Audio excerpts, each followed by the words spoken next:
Jerry McKinnon, and charter member of the IOMC.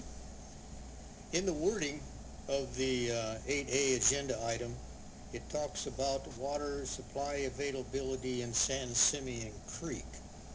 Uh, is the Santa Rosa Creek a reserve that is untouchable?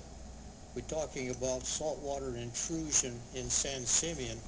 It would take a tsunami to get saltwater intrusion into Santa Rosa Creek.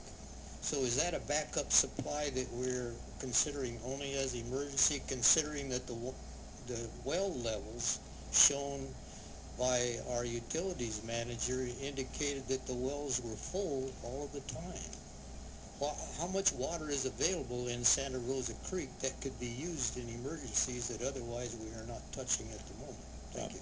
I'm going to have Brian Bodie respond to that and briefly discuss the pumping regime that the district follows. But let me preface his remarks by saying, Jerry, that you have to keep in mind that we do have some contamination issues in Santa Rosa Creek. So that has somewhat inhibited our ability to use Santa Rosa Creek as a viable supply of water. Brian? Yeah, I'll just say that in the past, Santa Rosa's been pumped down way below sea level, and it has pulled salt water in. It hasn't gotten to the wells that far, but it has pulled it in. And anytime you pull a water table down below sea level, salt water starts to come in, and it has gone in a ways. Also, you run the risk of subsidence like they did in San Luis Obispo as well. And there was a little bit of that too, and the district had to measure that for quite a while. So those are the kinds of things you don't want to do. You don't want to empty the basin, and that can happen. But there is water in there. We're not leaving that out, and we do have a permit to take it out. And what we're doing right now is we're trying to balance the basins, and especially Santa Rosa, to keep it running at all times. And we've been able to do that up till this year. And if the creek dries up from up above, before that happens, we'll shut our wells off if it starts to go low. And if it continues to go dry, once it goes dry, we'll turn our wells back on and start pumping hard. So once the damage is done, we just keep going, take advantage of it. But we don't want to be the ones that actually pull it down and cause the damage.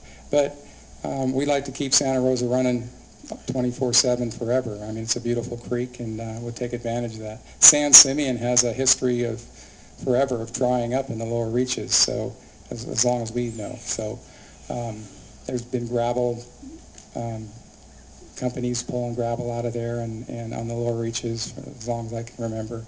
And so it has a history of going dry.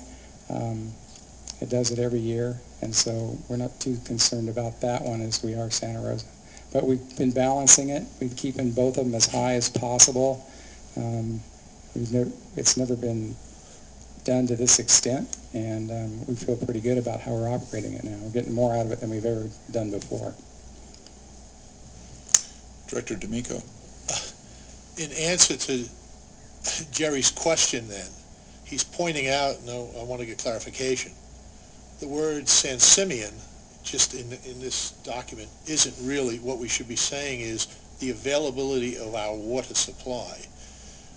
Because I don't think I would ever personally endorse anything as far as restrictions, surcharges, shutting off water 50 gallons or anything, if we're not looking at our entire water supply. So his comment was, I think, was well taken. You just can't talk about San Simeon.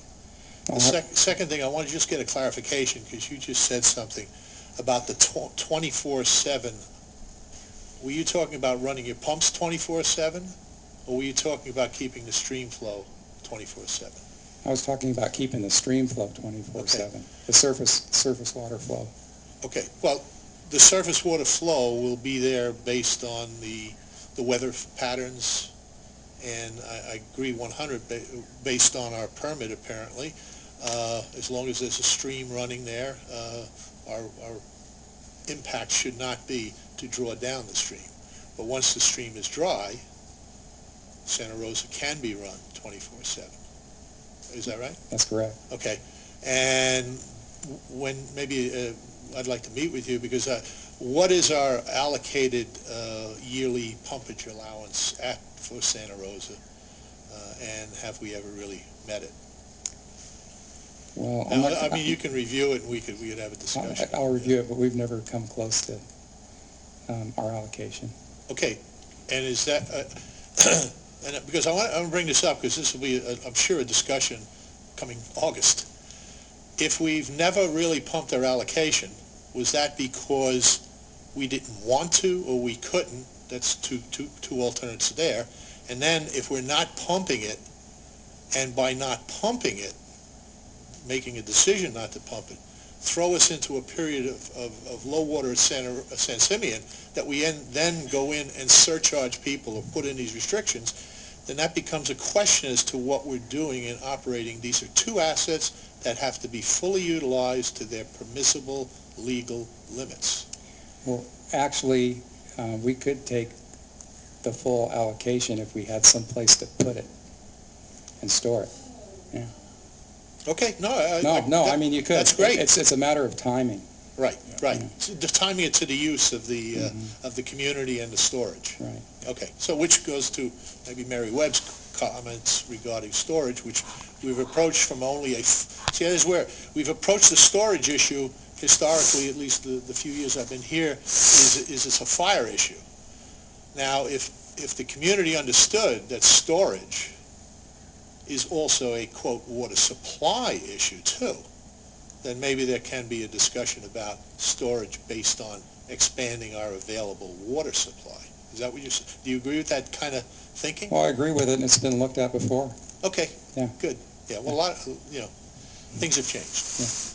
Yeah, Thank you. The water master plan, I think, goes into those issues in depth, but yeah, we should look at all available alternatives. There's no question about it. Storage is not cheap.